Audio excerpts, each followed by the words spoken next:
Բարերեկո, անցած շաբաթը դեռ երկար կմնա բոլորիս հիշողության մեջ։ Կմնա որպես Հայաստանին հայոց ցեղասպանության զոհերի հիշատակին, հայոց ցեղասպանության 100-րդ տարելիցին նվիրված կարևոր իրադարձությունների շաբաթ։ Իրադարձություններ, որ պարզապես հարկադրեցին ամբողջ աշխարհին խոսել մեր մասին, գրել մեր մասին, միջազգային, համաշխարհային եւ ամենահեղինակավոր լրատվամիջոցներում դեռ այսօր շարունակվում են հրապարակումները այս թեմաներով։ Սա երկրի հարց ծրագիրն է, ես այսօր զրուցելու եմ Հայաստանի Սփյուռքի նախարար Շրանով Շակոբյանի հետ, բարի երեկո։ Բարև։ Իմ նշած իրադարձություններից ամենակլխավորը թերևս Հռոմում, Վատիկանում, Սուրբ Պետրոս տաճարում մատուցված պատարագն էր, պապական պատարագը, դուք մասնակցել եք պատարագին։ Թերևս սկսենք ձեր տպավորություններից, ինչ տպավորություններ ունեցաք, ինչ ապրումներ, ինչ եք զգում այն պահին, երբ Վատիկանում, Սուրբ Պետրոս տաճարում պապը պատարագ էր մատուցում հայոց ցեղասպանության զոհերի հիշատակին։ Բարդ հարցն եք տալիս, որովհետև դա բարերով նկարագրել հնարավոր չէ, որովհետև բոլորս պապանձված էինք, քարացած էինք, շունչներս պահած հետևում էինք այդ դարակազմիկ իրադարձությանը եւ բոլորիս մեջ խոսում էր մի քանի զգացում։ Առաջինը երախտագիտության եւ շնորհակալանքի խոսքներ ուղղված այդ մեծ մարդուն, քահանապետին։ Երկրորդը մեր անմեղ զոհերի հիշատակը ոգեկոչող այդ արարողության սրբազնագույն լինելն էր եւ երրորդը, որ այս պատարագը իրոք ուղղված էր միջազգային հանրությանը նաեւ, որ քրիստոնյա աշխարհը եւ ոչ միայն քրիստոնյա աշխարհը ամբողջությամբ հետևում, դիտում եւ սպասում էր այն բառին, որը մենք եւս երկար ժամանակ սպասում ենք եւ ի պատիվ Հռոմի պապին նա երկու անգամ արտասանեց հայոց ցեղասպանություն բառը եւ փաստորեն տվեց ճշգրիտ գնահատական այն ամենին, ինչ որ 100 տարի առաջ տեղի էր ունեցել Օսմանյան կայսրության կողմից Արևմտյան Հայաստանում։ Հռոմի պապը հոգևոր առաջնորդ է, բայց այս օրերին անընդհատ եւ շարունակաբար խոսվում է այս քայլի քաղաքական նշանակության, քաղաքական հետևանքների մասին, սա ինչպես կներկայացնեք։ Ես ճիշտն ասած չի ասի, որ նա միայն հոգևոր առաջնորդ է, նա Վատիկան պետության ղեկավարն է եւ հետեւաբար ընդհանրապես ցանկացած քայլ ունի քաղաքական հետևանքներ, չի կարող քայլը լինել առանց քաղաքական հետևանքների։ Միայն այն բանը, որ այսօր ջղաձգությունների մեջ է հայտնվել Թուրքիան, խոսում է նրա քաղաքական հետևանքների մասին եւ մեզ համար շատ կարեւոր ընդգծում, կարծում եմ, աշխարհի համար արեց Հռոմի պապը, որ քողարկել կամ փակել վերքը, չարիքը չտեսնել, դա նշանակում է թույլ տալ, որ վերքը անընդհատ առնահոսի։ Սա նշանակում էր ուղերձ պատգամ թուրքական իշխանություններին, որ դուք պարտավոր եք այդ վերքի համար ձեր հարցադրումները անել եւ վերքը փակել, չարիքը եւ կարծում եմ պապի այն արտահայտությունը, որ ասաց թե մոռանալը եւս հանցագործություն է, մինչ այս մենք ասում էինք ժխտելն է հանցագործություն եւ միջազգային քրեական իրավունքով իրոք հանցագործության ժխտումը դա քրեական հետապնդում է ենթադրում, իսկ այսօր պապը մի նոր շատ ավելի լայն հասկացություն առաջ դրեց իրավաբանների համար, որ պետք է մտածեն, որ չհիշելը եւս հանցագործություն է։ Սա կարևորագույն մոտեցում էր եւ կարծում եմ մենք այսօր խոսում ենք, որ Թուրքիան կոպտորեն հակադարձեց, բայց ես Թուրքիայի բարերի մեջ որոշակի մոտեցում եմ նկատում, նրանք նույն կերպ հարցակողական բառեր չօգտագործեցին, այլ ասացին, որ սա կողմնակալ է, միակողմանի է։ Ես կարծում եմ ավելի մեղ բառեր օգտագործեցին, որովհետև Հռոմի պապի քայլը, այս պատարագը ստիպեց Թուրքիային ավելի մտածել, թե ինչ բառեր օգտագործել։ Կարծում եմ բառապաշարը կամ բառամթերքը այս անգամ ավելի մեղմ էր, քան ցանկացած այլ դեպքերում նրանց հակադարձումներին։ Ճիշտ ասած, բառամթերքի հարցով ինձ թվաց թե նույն կոշտությունն է եւ այնինչ սпасելի էր, բայց դուք երևի այլ շերտեր եք տեսել։ Այդուամենայնիվ կարծում եք, որ Հռոմի Պապի այս քայլը որոշակի արդեն ազդեցություն ունի Թուրքիայի ժողովրդական քաղաքականության վրա։ Ես կարծում եմ, որ այսպիսի հեղինակավոր, հզոր կառույցի միլիարդավոր հետևորդներ ունեցող կառույցի ղեկավարի հայտարարությունը սովորական հայտարարություն չէ։ Մոտեցումը կամ պատարակը արդեն երևույթ է եւ համաշխարհային շատ ու շատ կառույցների գերտերությունների ղեկավարների եւս նա մտածել տվեց, նա ստիպեց, որ մտածեն եւ վերատեսության ենթարկեն իրենց, կարծում եմ, այն քաղաքականությունը, որը կոչվում է անտարբերություն, որովհետև Պապը եւս խոսեց անտարբերության մասին, տեղափոխելով մեր օրերը, նրա գլխավոր ուղերձի մասեր կազմում նաեւ այսօր մերձավոր արևելքում, աշխարհի տարբեր երկրներում տաք կետերում անմեղ մարդկանց սպանությունները եւ այն բառը, որ նա ասաց, որ փաստորեն հերձված ձևով չեն կարողանում իրենց ճիչը արտահայտել մեր երեխաները, մեծերը, մանուկները եւ այլը եւ զոհ են գնում համարելով սա երրորդ աշխարհամարտի երևի բեկորներն այսպես բնութագրեց ասելով որ աշխարհը պետք է տարբեր չմնա մարդկային ցավի նկատմամբ եւ նաեւ շատ ես ուրախ եմ որ հաջորդ օրը Հռոմի Պապը եւս մեկ անգամ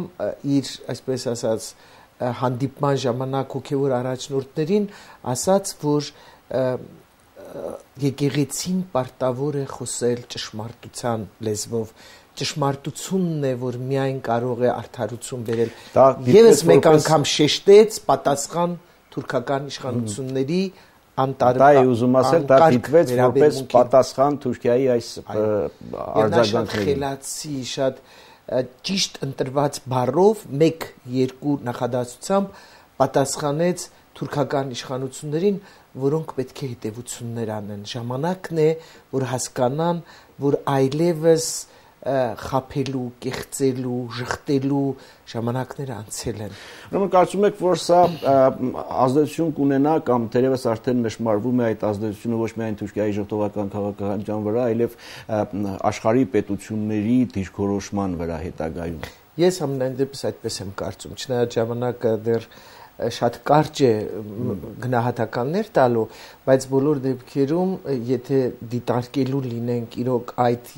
այս ամենը ինչ որ կատարվեց ապրիլի 12-ին դուք ասացիք դեռ երկար կմնա մեր հիշողության մեջ, ես կարծում եմ սա կմնա հայոց պատմության մեջ։ Սա հայոց պատմության ամենափառահեղ էջերից մեկն է, որովհետև հայոց պետությունը առաքելական եւ կաթողիկե հայկական եկեղեցիները փայլուն ձևով միասնաբար աշխատեցին եւ կարողացան մեր խնդիրները ճիշտ հասցնել Վատիկան, իհարկե Պետրոս Պողոս երկրորդից սկսած արդեն ավանդաբար խոսվում էր ցեղասպանության մասին հայոց, բայց բոլոր դեպքերում այսպիսի ներդաշնակ պատարակ կազմակերպել, որտեղ լատինական սովորույթը, ավանդույթը եւ հայկականը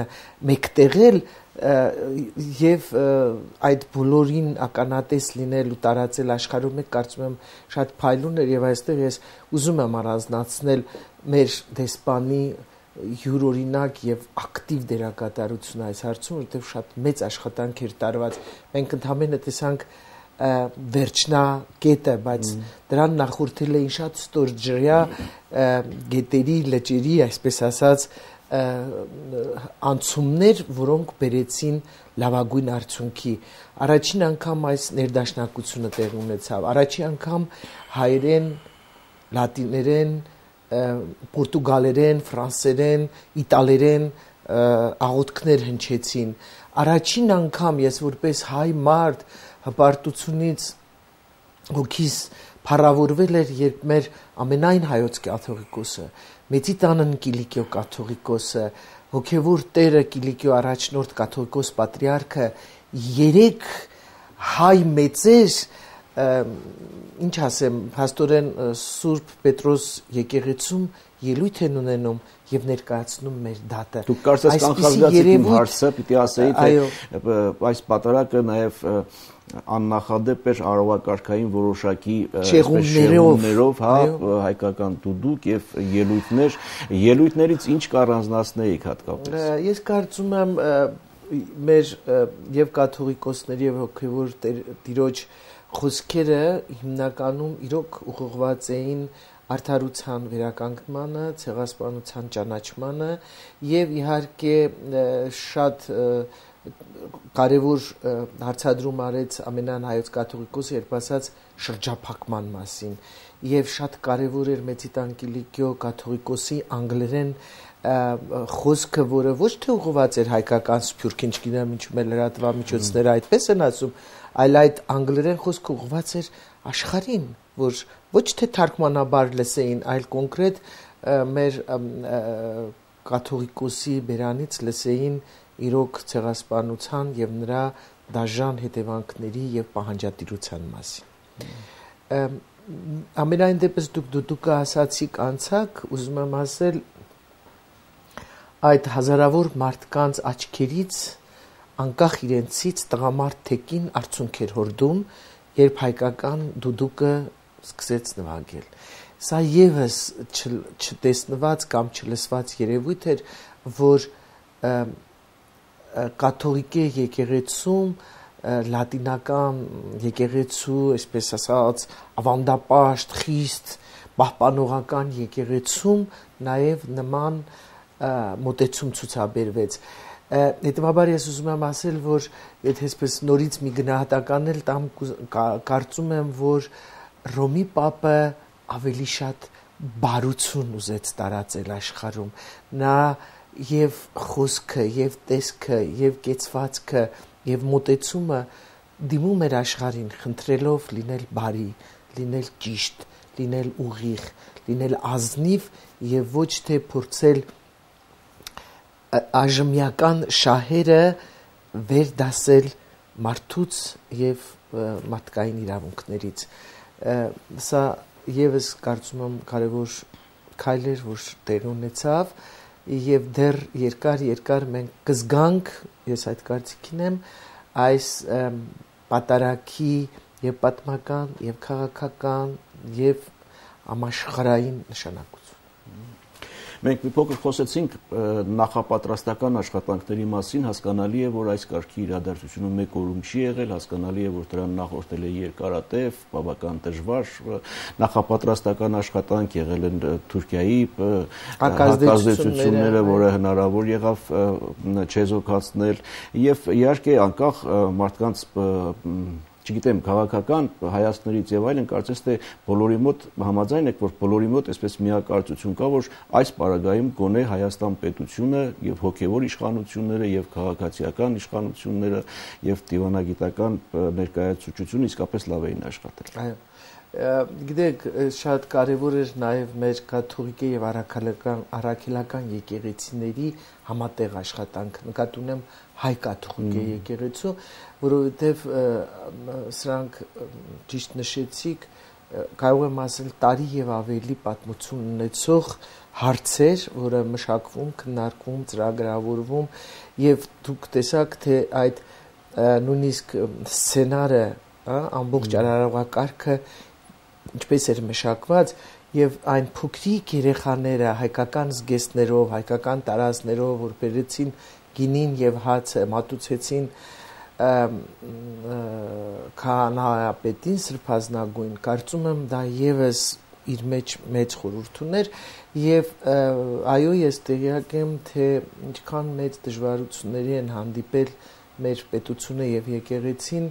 այս նախապատրաստական աշխատանքի ընթացքում, որտեղ Թուրքիան ձեռքերը ծալած չէր նստել։ Ասեմ, որ նույնիսկ նույն օրը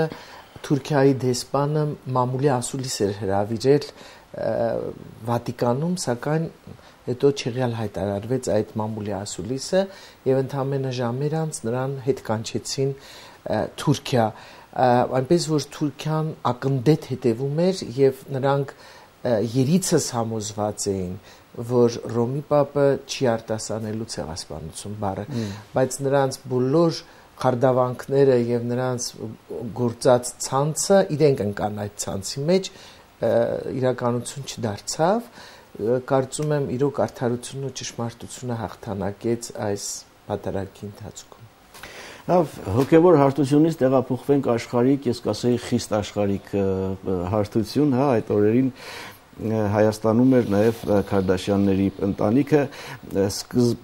մինչև այդ այցը հասարակության մեջ իմ տպավորմամբ միգուցե սուբյեկտիվ իրարամեջ տեսակետներ ու կարծիքներ կային, հետո այցի ընթացքում այդ կարծիքները ուղղվեցին ավելի դրականը։ Դուք ինչ եք մտածում այդ մասին, ինչպես եք վերաբերում ընդհանրապես այդ այցին եւ հատկապես դրա էֆեկտին եւ արդյունքներին։ Ընդհանրապես նախարարության գլխավոր սկզբունքներից մեկը նա է, որ յուրաքանչյուր հայ կամ մարդ, որ իրեն հայ է զգում, կիսով չափ է հայ, 1/4 է հայ, ամենայն դեպս հայ է զգում իրեն, անպայման վերացական հայրենիքից իրական հայրենիքը տեսնելու կա։ Մենք դա անում ենք մեր բոլոր ծրագրերի միջոցով եւ մեր բոլոր կոչերը, մեր բոլոր հարցադրումները այդպիսին են։ Ես կարծում եմ Քարդաշյանների ընտանիքի այցը Հայաստան հենց այդ մեր քաղաքականության, մեր մոտեցման ծիրին ներս էր, որովհետև եկել էր մարդը իր հայրենիքը տեսնելու եւ որևէ մեկի չպետք է այդքան դաժանորեն հակադարձեին, թե ինչու է նա Հայաստան գալիս, դա իր իրավունքն էր։ Երկրորդ իհարկե կարևոր էր, որ նա անընդհատ իր գրառումներում հիշում էր Հայաստանը, խոսում էր հայոց ցեղասպանության մասին, այցելեց ցեղասպանության հուշարձան եւ սա եւս կարևոր պահ էր, որ նրան հետևորդները, նրա երկրպագուները ամենայն դեպս ավելի հետաքրքրվեն Հայաստանով, ճանաչեն Հայաստանը։ Շատերին թվում է, ես պետք է կրկնեմ, որ հենց ասում ենք Հայաստան, երկիր մոլորակի վրա բոլորը գիտեն որտեղ է Հայաստանը եւ Հայաստանի մասին ամեն ինչ։ Մոռանում են, որ մենք ընդամենը 25 տարվա պատմություն ունենք, որովհետեւ մենք եղել ենք մեծ պետության շրջանակներում եւ մեր մասին համարյա աշխարհը քիչ է տեղյակ եղել։ Տեղյակ են եղել մեր մասին միայն հայկական սփյուռքի միջոցով։ Փաստորեն հատկապես ցեղասպանությունից հետո ստեղծված հայկական համայնքներն են, որ կարողացել են հայի, Հայաստանի, հայության մասին տեղեկություններ տարածել աշխարհում։ Իսկ այսօր 25 տարին իրոք բավարար չէ, որ մենք կարողանայինք աշխարհի բոլոր անկյուններում հայտնի դառնալ։ Այս առումով իհարկե Քարդաշյան քույրերը կարողացան նաև իրենց գրառումներով Հայաստանի նկատմամբ հետաքրքրություն առաջացնել։ Էական էր նաև այն, որ շատ խոշոր միջազգային կամ հզոր երկրների թերթեր անդրադարձան, սա եւս խոսում է այն մասին, որ մեր հատկապես լրագրողական աշխարհն է շատ հետաքրքրված է եւ այդ առումով տարբեր հրապարակումներ եղան եւ ընդհանրապես մի քանի խոսք խոսում էին Քարդաշյան քույրերի մասին, իսկ այնուհետև ներկայացնում էին Հայաստանը, Հայաստանի պատմությունը, ցեղասպանության մասին էին խոսում էին մեր հնադարյան մշակույթի մասին, առաջին պետությունը, որը ընդունել է քրիստոնեությունը եւ այս բոլորը այնքան լավ ձևով էին ներկայացնում հատկապես օտար լրագրողները, որը կարծում եմ Հայաստանին ներկայացնելու համար կարևոր քայլ էր եւ իհարկե այդ առումով լավ էր։ Էական եմ համարում նաեւ, որ իր զավակին նա կնքեց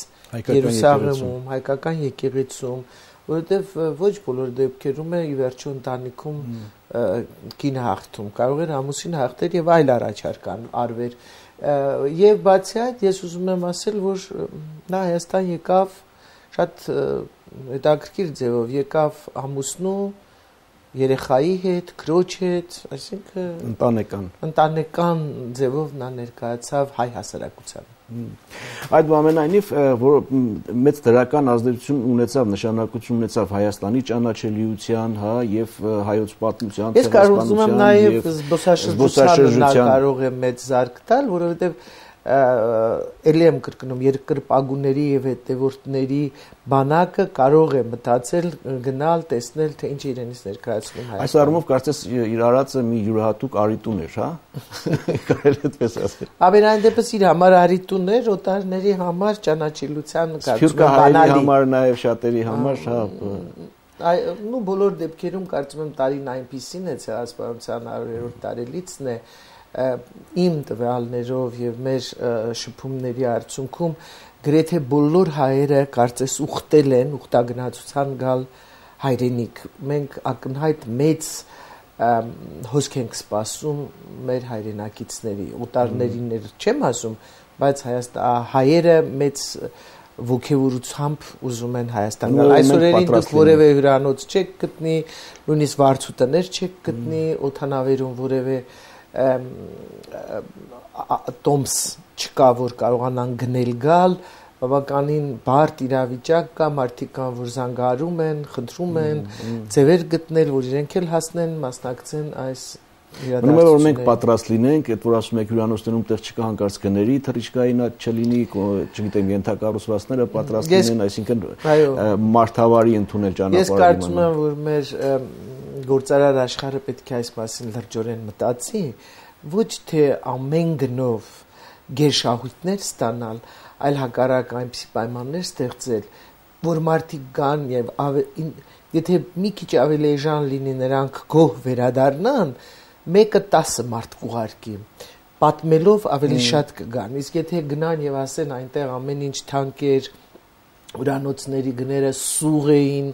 ուտելիքը եւ այլն սպասարկման ոլորտը այն չէր մենք դրանով ուղղակի վնասում ենք մեր հետագա իրենց բիզնեսին են վնասում Հասկանալի է մի փոքր խոսենք ձեր անելիքների մասին հա ցեղասպանության 100-րդ տարելիցին ընթരാճ Սփյուռքի նախարարությունը մի շարք մեծ նախաձեռնություններ ունի ասեմ որ իհարկե մենք նախագահի հայտնի հրամանագրից հետո մշակեցինք բավականին լուրջ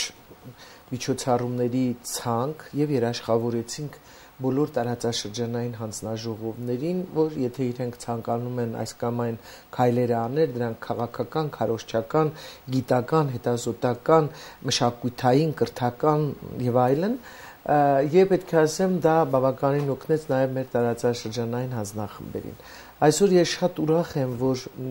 չկա այդպիսի համայնք, այդպիսի միավոր, այդպիսի կառույց, այդպիսի կազմակերպություն, որ չուզենա մի քայլ, մի գործ անել ի վերջո ինձ ասում են դա ինչ է տալիս ի վերջո ճանաչողության մակարդակն է բարձրացնում աշխարհում աշխարհը լսում է իմանում է տեղեկացվում է սա շատ կարևոր է իսկ վերջի շրջանի մենք 15 շատ հայտնի հետազոտություններ գրքեր եւ ուսումնասիրություններ տպագրեցինք անցնող 2-3 տարիների ընթացքում մեր գիտնականների համալսարան ակադեմիա նորավանք եւ այլ միասնաբար երկրորդ եւ գլխավոր ծրագրերից մեկը հաստորեն մեր հերոսամարտերին նաեւ անդրադառնալ ապրիլի 1-ին մենք նշեցինք այն թափի հերոսամարտի 95-ամյակը եւ այդտեղ պետք է ասեմ որ Հրազդան Թոքմաջյան անունով մի լավ մասնագետ փաստորեն նստած այսօր Սիրիայում ռումների տակ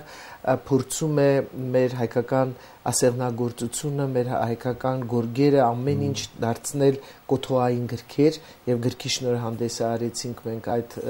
որը նաեւ հովանավորել էր առաջ տիկինը պետք է ասեմ մենք շատ հետաքրքիր մի քննարկում արեցինք Մայրաթոռում որին մասնակցեցին եւ էջմիածնականները եւ անտիլիասականները եւ կաթողիկ եկեղեցին եւ ավետարանական եկեղեցին պետք է ասեմ սա էլ առաջի անգամ էր պատմության մեջ որ 3 եկեղեցիները համախմբվեցին եւ Մայրաթոռում արեցինք կոնֆերանս համաժողով նվիրված հայ հոգեվորականներին ցեղասպանության տարիներին ինչ են արել մերձավոր արևելքում նրանց կատարած գործունեության գնահատականը տրվեց այսօր մենք այսպես ասած անգլուխ մնացած բարձերի մի ծրագիր սկսեցինք, որը եւ կորուստի բարձեր եւ ապագայի բարձ, այսինքն մենք տեսեք ասենք վերցնենք Վարուժանի, Սիամանթոյի, Կոմիտասի բարձերը, նրանց անվաններով բարձեր են ստեղծվել եւ ուրախ եմ, որ դա նախաձեռնել են լրագրողները Արփինե եւ Զավեն Պողոսյանները, որոնք ստեղծել են այդ ամենը, նրանք նվիրեցին այսօր Սփյուռքի նախարարության այդ բարձերը եւ առաջին բարձը մենք որոշեցինք Կոմիտասի անունը գրող բարձը ոչ թե երաժիշտի նվիրել, այլ նվիրել հենց Կոմիտասի Թանգարան ինստիտուտին։ Երկրորդ բարձը ենթադրենք Գրիգոր Զորաբ քաղաքական խոշոր հնչեղություն ունեցող մեկ հային պետք է նվիրենք, Վարուժանի բարձը ամենահայտնի բանաստեղծին պետք է նվիրենք, Ռուբեն Սևակի բարձը, ես կարծում եմ Ռուբեն Սևակի աղջկան, ես անպայման կգտնեմ նայություն փոխանցելու նրա աղջկան Շամիրամին, որը այսօր ապրում է դեռ։ Մի խոսքով ուզում եմ ասել, սա իր մեջ եւ հիշելու, եւ հիշեցնելու, եւ մասունքի, եւ ապագայի, եւ ապրելու շատ հետաքրքիր լիցք ուներ, խորհուրդ ուներ։ Ամսի 17-ին մենք Հայ օգնության միության մեր սիրելի հոմուհիների հետ կազմակերպում ենք հայ կնոջ դերը ցեղասպանության տարիներին եւ հետո կարծում եմ գիտական հետաքրքիր քննարկումներ կլինեն։ Կարևոր եմ համարում ամսի 20-ին օպերայում եւ ուզում եմ նաեւ հերոստատիտողը տեղյակ լինի, բերում ենք Կոստանդնուպոլսից մեր հայ այսպես ասած մի խումբ երիտասարդների, որոնք ցուցադրելու են վերջին 400 տարվա ընթացքում հայկական տարազները 100 տարազ են ցուցադրելու եւ ամսի 20-ի ժամը 7-ին մենք բոլորին հրավիրում ենք, որ գան այդ տարազները տեսնեն։ Սա նաեւ ինչ որտեղ Պոլսի մասնակցությունն է այս օրերին, ինչպես նաեւ գլխավոր եւ կարեւոր իրադարձությունը կամ մեզ համար կարեւոր ձեռնարկը, որ նախատեսել ենք, ընդդեմ ցեղասպանության այս գլոբալ ֆորումը, որ տեղի ունենալու ամսի 22-ից 23-ը Ծիծեռնակաբերդի մեր համալիրի սրահում, մենք նաև դրան զուգահեռ նույն դահլիճում անցկացնում ենք իրավաբաններին միջազգային համաժողով ցեղասպանության իրավական հիմնահարցերի հետ կապված։ Եթե դուք հիշում եք, 3 տարի առաջ մենք նման համաժողով գումարեցինք, ստեղծեցինք աշխատանքային խումբ, աշխատանքային խումբը սկսեց աշխատել իրավական խնդիրների վրա եւ հատկապես շեշտադրվեց անհատական իրավունքները, համայնքային իրավունքները եւ համազգային իրավունքները։ Մեր գիտնականները, մասնագետները Գագիկ Հարությունյանի Սահմանադրական դատարանի նախագահի գլխավորությամբ, որը նաեւ համահայկական իրավաբանների ասոցիացիայի ղեկավարն է, համատեղ աշխատում են եւ կարծում եմ 22-ին եւ 23-ին եւս կզեկուցվեն արդյունքները ուր են հասել, ինչպիսի հարցադրումներ ունեն իրավական առումով, կլսենք նաև միջազգային մասնագետների կարծիքները, որոնք գալիս են, ասենք, Ամերիկայից, Կանադայից, Ֆրանսիայից, Անգլիայից, Միջին Արևելքից եւ այլը, օտարներ Ռուսաստանից, եւ որ թղթածրարի կազման ամբողջականացման առումով մենք նաեւ կարողանանք օտարների խոսքը եւ հարցադրումները եւս հաշվի առնել։ Սա լավագույն ծրագրերից մեկն է։ Ձեզ հաջողություն եւ շնորհակալություն զրույցի համար։ Խնդրեմ։ Այսքանը սա երկրի հարցը ծրագիրներ է, այսօր զրուցում էի Հայաստանի Սփյուռքի նախարար Հրանուշ Հակոբյանի հետ։ Լավ մնացեք։